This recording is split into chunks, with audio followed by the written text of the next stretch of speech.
안녕하세요. 고ben의 법률 꿀팁입니다. 오늘의 주제는 에르메스 가방과 부정경쟁 방지법. 지적재산권은 일단 등록이 되면 막강한 힘을 가져요. 침해하는 사람의 행위를 못하게 할 수도 있고, 때에 따라서 지적재산권을 침해해서 만든 물건들을 수거, 폐기할 수도 있어요. 그래서 중소기업의 경우에 지적재산권을 잘못 관리하면 회사가 아주 위험해지는 경우도 있습니다. 하지만 지적재산권은 존속기간이 정해져 있어요. 언제까지만 법에서 보호를 해주겠다는 거죠. 즉 무한정으로 인정되는 권리가 아니에요. 특히 지적재산권은 등록되는 순간 핵심 사항이 공개되기 때문에 존속기간이 지난 후에는 누구나 따라할 수 있어요. 그러면 지적재산권 존속기간이 지나면 아무런 보호도 받지 못하는 걸까요? 에르메스라는 브랜드가 있어요. 비싼 가방을 파는 곳이죠. 그 가방 중에서도 제일 유명한 것이 버킨백과 캘리백이라는 거예요. 구별 방법은 손잡이랑 덮개 부분이 좀 달라요. 쉽게 말하면 캘리는 손잡이 하나, 버킨은 손잡이 두 개라고 생각하시면 됩니다. 자, 이 모양 좀 익숙하시지 않나요? 시중에 비슷비슷한 가방이 많이 나와 있어요. 그 가방들은 모두 이 가방을 베낀 거라고 생각하셔도 됩니다. 원래는 이 가방을 만든 에르메스타는 가방에 대한 디자인권을 가지고 있고, 이 권리를 통해서 이런 유사품에 대해서 필요한 조치를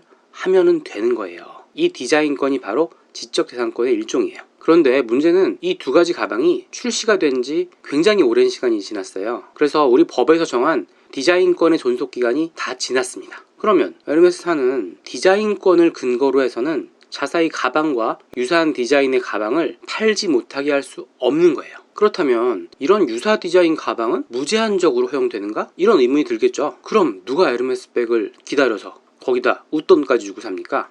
이 의문, 지적재산권의 존속기간이 지나면 어떤 보호도 받지 못하는 건가?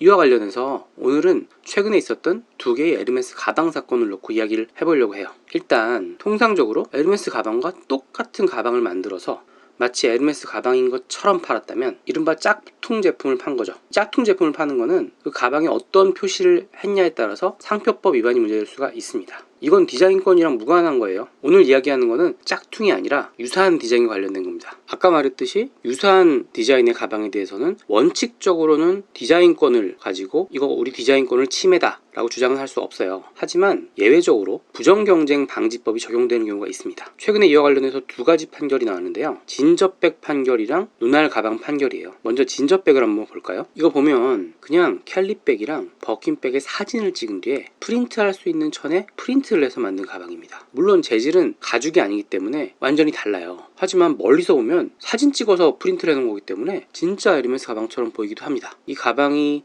18에서 한 20만원 정도 한다고 하는데 기저귀 가방으로 많이 썼다고도 해요. 그래서 뭐 청담동 기저귀 가방?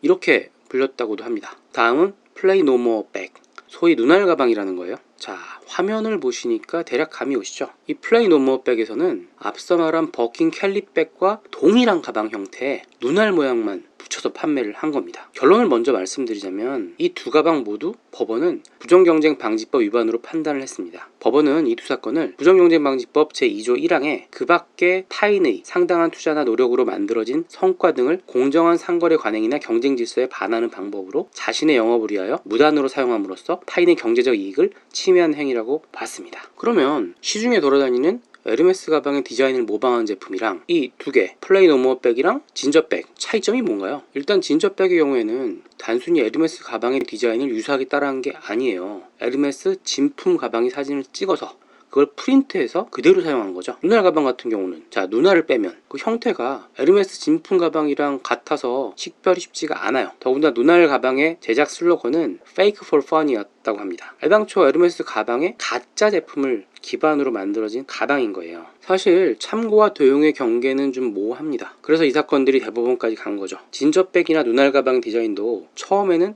참신한 시도라고 평가를 받았지만 결국은 법 위반으로 판명이 된 겁니다. 그리고 이런 제재는 해당 브랜드에서 직접 조치를 취하는지가 굉장히 중요해요. 예를 들어서 몇 년 전에 브랜드 루이비통을 패러디해서 만든 루이비통 닭이라는 닭집이 있었어요. 이 닭집은 루이비통 측의 소송으로 문을 닫고 배상을 했죠. 하지만 요즘 많이 보이는 프라닭이라는 치킨 혹시 보신 적 있어요? 이 치킨 체인은 프라다를 패러디했는데 프라다 본사가 몇 년째 별다른 제재를 하지 않고 있어요. 사업하시는 분들이 알아둬야 할 것은 제가 계속 말했던 부정경쟁 방지법 위반 사례가 점점 많아지고 있다는 겁니다. 이제 기업들은 자신이 받은 침해나 불이익을 참지 않아요. 바로 법적 대응 나섭니다. 그리고 최근 몇 년간 국회에서도 부정경쟁방지법 적용 범위를 계속해서 넓혀주고 있고요. 법원도 되게 적극적으로 법 위반이다 라는 판결들을 하고 있는 경향입니다. 이런 점 주의하셔야 합니다. 고변의 법률 꿀팁 도움이 되셨나요? 도움이 되셨다면 구독하기 눌러주시면 감사하겠습니다.